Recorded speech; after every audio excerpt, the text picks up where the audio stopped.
Selamat pagi jemaat yang dikasihi Tuhan Yesus. Salam, puji Tuhan. Kita tetap semangat untuk memasuki ibadah di minggu ini. Bersama-sama kita akan awali dengan berdoa, kita tunduk kepala. Kita berdoa. Mengucap syukur untuk pemeliharaan Allah yang hidup. Begitu besar kasih-Mu kepada kami. Pada pagi ini di tengah situasi pandemi yang semakin tidak begitu jelas arahnya, kami tetap disadarkan oleh firman-Mu, dikuatkan, bahkan kuasa-Mu menyertai kami, sehingga kami tetap memandang Tuhan yang hidup, yang senantiasa memberi hidup, memberi pemeliharaan, dan memberi setiap apa yang kami perlukan, termasuk kasih-Mu menyertai kami. Dalam nama Tuhan Yesus, kami menyerahkan pemberitaan firman pada pagi ini. Haleluya. Amin. Jemaat yang dikasihi Tuhan Yesus, kita masih dalam suasana pandemi. Kalau kita melihat berbagai situasi yang ada, ya dengan merabaknya berbagai tindakan-tindakan kekerasan, pada saat ini kita akan renungkan kembali satu topik pada bulan Oktober, yakni bulan yang begitu penting buat kita terhadap reformasi gereja. Tepatnya adalah 31 Oktober 1517 yang lalu. Tema kita pada malam hari ini adalah reformasi di tengah pandemi. Teks yang kita ambil adalah dari 2 Tawarikh 34 ayat 1 sampai dengan ayat yang ke-7. Yakni pembaharuan atau reformasi yang dilakukan oleh Raja Yosia. Raja Yosia berumur 8 tahun pada waktu ia menjadi raja. 18 tahun pada waktu beliau menjadi raja. Dan selama 30 tahun Yosia menjabat dan memerintah di Yerusalem.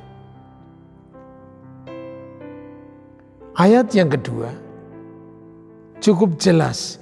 Ia melakukan apa yang benar di mata Tuhan dan hidup seperti Daud bapa leluhurnya dan tidak menyimpang ke kanan atau ke kiri. Menarik. Reformasi apa itu Bapak Ibu dan jemaat? Dari kata reform, perubahan. Nah, kalau kita coba renungkan, perubahan seperti apa yang dikerjakan Yosia? Dan ketika kita saat ini ada dalam situasi yang tidak mudah karena pandemi COVID yang tidak atau belum pernah berhenti, apakah mungkin di tengah situasi keterhimpitan, di tengah situasi keterbatasan, kita melakukan sebuah reformasi? Nah, ini sebuah tantangan yang paling tidak menjadi bagian dari perenungan pada saat ini. Tentu kita masuk di dalam bulan Oktober, adalah bulan yang memberi warna, memberi pencerahan buat kita. Bagaimana gereja itu mengalami sebuah reformasi. Artinya gereja kembali kepada Alkitab, kembali kepada firman Allah. Dan di sana kehidupan baru itu dinyatakan. Yosia mengawali dengan satu tindakan yang benar di hadapan Tuhan. Ternyata ada 2 hal. Ia melakukan yang benar di mata Tuhan, yakni yang pertama-tama. Kata benar ini dibuktikan dengan hidup seperti bapa leluhurnya Daud. Menarik untuk kita cermati, umur 18 tahun sudah menjadi raja dan menjadi penggerak kehidupan baru bagi umatnya. Umat Allah atau yang disebut Kahal Yahweh. Dalam bahasa kita Kahal Yahweh itu adalah eklesia, sama dengan gereja. Nah, kita coba perhatikan. Umur 18 itu umur yang belum matang. Tetapi justru dari sini, berawal dari umur yang masih atau relatif muda, Yosia melakukan sebuah perombakan. Pertama-tama yang dikerjakan, ia melakukan apa yang benar di mata Tuhan. Ini dibuktikan dengan ia hidup seperti Daud bapa leluhurnya. Artinya apa? Keteladanan Daud memberi inspirasi, memberikan satu dasar kehidupan bagaimana keterhubungan hidup antara Yosia dengan Allah. Jadi Daud itu menjadi cerminan. Ternyata ini sesuatu yang sungguh menarik untuk kita kerjakan. Ada keteladanan. Keteladanan itu dikerjakan oleh Daud. Dan anak cucu mengikuti cara hidup yang telah dikerjakannya, yakni hidup benar di mata Tuhan. Yang kedua, dan tidak menyimpang ke kanan atau ke kiri. Dalam bahasa padinan orang Jawa, tidak menyimpang ke kanan atau ke kiri, itu sering disebut lempeng galeng, lurus, artinya hidup yang konsisten. Jadi keteladanan dikerjakan. Yang kedua adalah hidup yang lempeng, yang lurus, setia kepada Allah dikerjakan. Artinya dua hal ini menyatu. Berangkat dari pengalaman bapa leluhurnya Daud dan berangkat dari dalam diri, hati pribadi, dari dirinya sendiri, Yosia melakukan sebuah prinsip hidup yang didasari dengan setia kepada Allah. Sehingga karena setia kepada Allah, dia tidak menyimpang ke kanan atau ke kiri. Nah, diulangi lagi pada ayat yang ketiga, pada tahun ke-8 dari pemerintahnya ia masih muda belia. Kata muda belia diulang kembali. Menarik. Jadi kalau kita merhatikan ini, ternyata keteladanan, prinsip hidup dari bapa leluhur, dari orang tua itu menjadi sesuatu yang penting. Kemudian ayat 8, ya kita masuk ke sana, kembali diulang.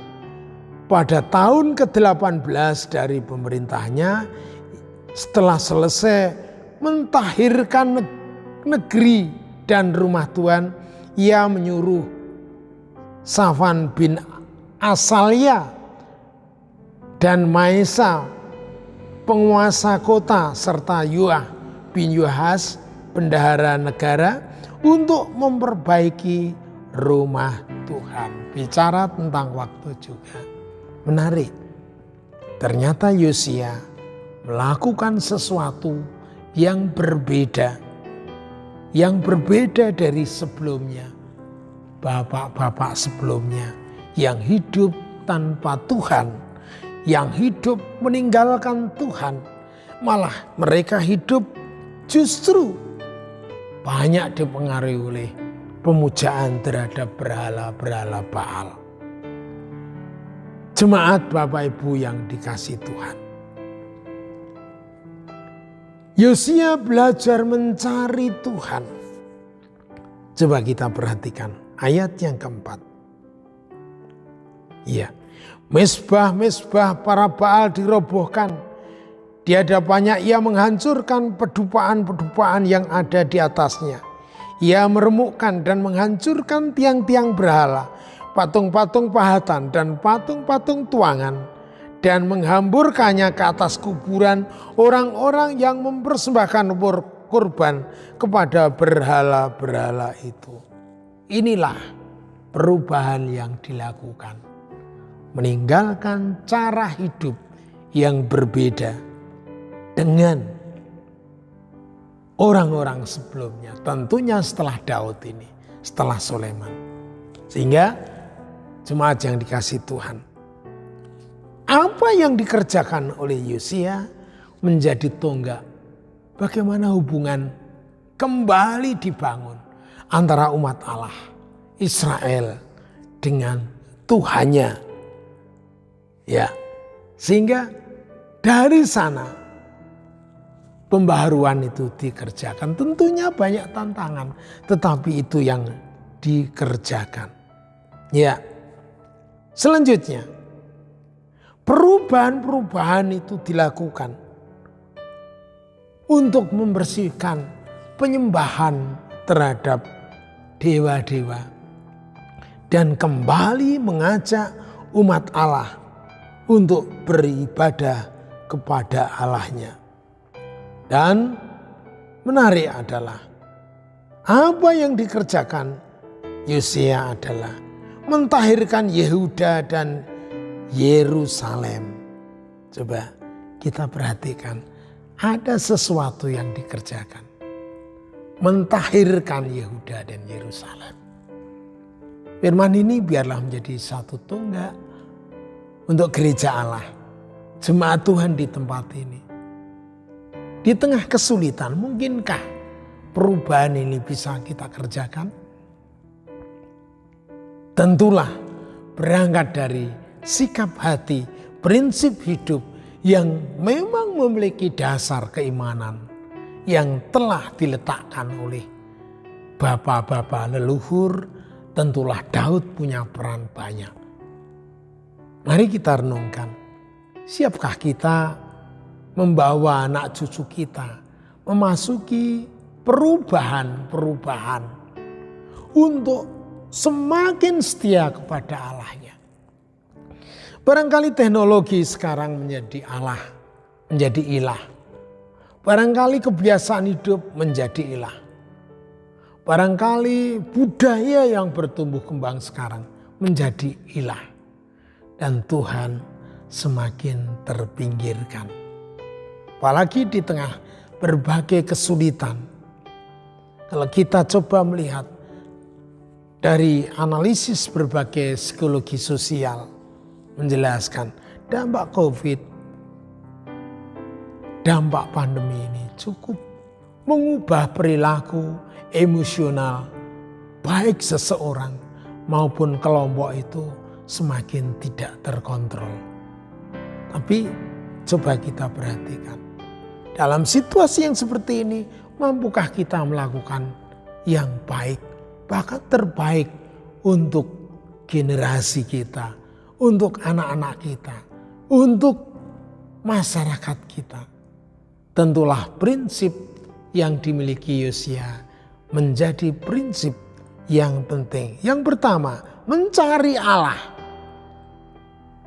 Yang jelas kita punya pijakan ketika jemaat hidupnya memang didasari dengan hidup dalam rangka keterhubungan dengan Allah. Maka di sana jemaat punya pegangan, punya Allah yang menghidupi, punya Allah yang memang memelihara, punya Allah yang bisa diandalkan. Itu yang pertama. Yang kedua, melakukan perubahan hidup.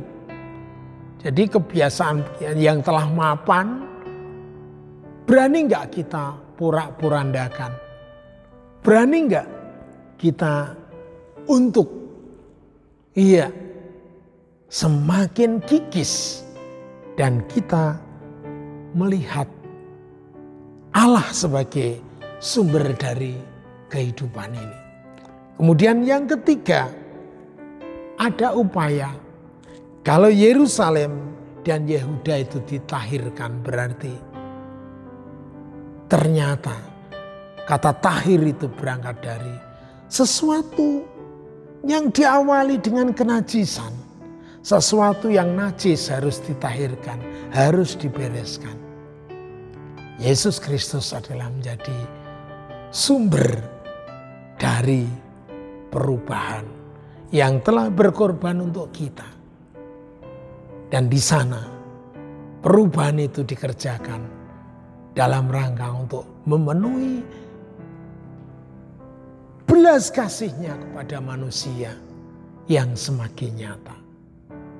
Jemaat yang dikasih Tuhan, mari kita kerjakan perubahan di tengah pandemi dengan membangun prinsip dekat dengan Allah dan banyak cara. Sebagai penutup, saya akan mengakhiri dengan satu contoh ilustrasi yang saya kerjakan hari-hari ini. Saya punya beberapa pohon termasuk pepaya, ada lemon, ada alpukat. Saya coba dari hal yang sederhana ini kami coba untuk sharekan dengan teman-teman. Harapannya bagaimana gereja ini mengawali perubahan dari yang kecil. Hingga saya punya mimpi bagaimana pohon yang sederhana seperti pepaya, mungkin lemon akan memberkati jemaat. Baik di Ngadu, Gunung Wungkal maupun Sumberjo. Artinya ada perubahan. Satu sisi apa yang saya kerjakan adalah menjadi sebuah hiburan. Mencoba membuat tempat polybag yang lebih besar. Kita sirami, saya juga membuat rabuk sendiri. Dan kita perhatikan tiap hari. Akan ada hasilnya, saya yakin. Suatu ketika nanti jemaat ini akan mengawali sebuah terobosan dari yang kecil. Itu mimpi saya. Tapi sekaligus ini cita-cita bagaimana di tengah pandemi muncul satu inspirasi yang bisa membangun perubahan. Dan perubahan itu bisa membawa jemaat Tuhan semakin dekat dengan Tuhan. Jemaat Tuhan semakin percaya diri bahwa kasih Allah itu terjadi dalam hidupnya. Jemaat Tuhan semakin mampu hidupnya itu semakin dekat dengan Allah dan dikuduskan, disendirikan oleh Allah sendiri. Tuhan Yesus memberkati dan selamat memasuki reformasi di tengah pandemi. Sebagaimana gereja kita adalah gereja yang telah memasuki reformasi 31 Oktober 1517 sehingga muncullah gereja yang disebut Anabaptis atau Menonit seperti kita. Gereja yang selalu diperbarui, gereja yang selalu mereformasi diri. Tuhan Yesus memberkati. Amin. Kita berdoa. Mengucap syukur karena kami belajar untuk melihat fakta kenyataan bahwa hidup pada saat ini kita diperhadapkan pada pandemi yang kita belum tahu kapan akan berakhir. Tapi satu prinsip bahwa Tuhan mengajari melalui reformasi Yosia mencari Allah,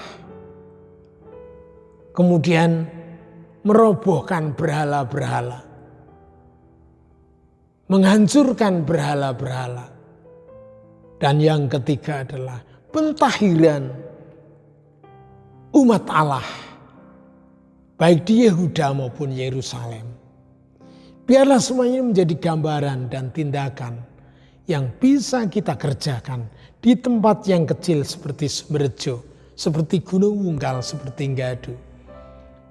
dalam kondisi yang nampak sulit, tetapi ada terobosan, ada upaya, dan saya yakin upaya itu adalah karena Allah yang mengerjakan di dalam hidup kita.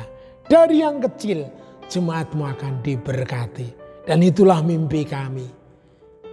Jemaat ini akan diberkati dari yang kecil. Dalam nama Yesus, kuasa-Mu mendahului setiap mimpi kami. Bahwa gerejamu adalah gereja yang senantiasa diubah oleh kuasa Roh-Mu. Dalam nama Yesus Kristus, reformasi gerejamu bekerja terus sampai Maranatha dan mampu menjawab akan kebutuhan dunia semakin terterangi oleh Injil-Mu. Haleluya. Amin.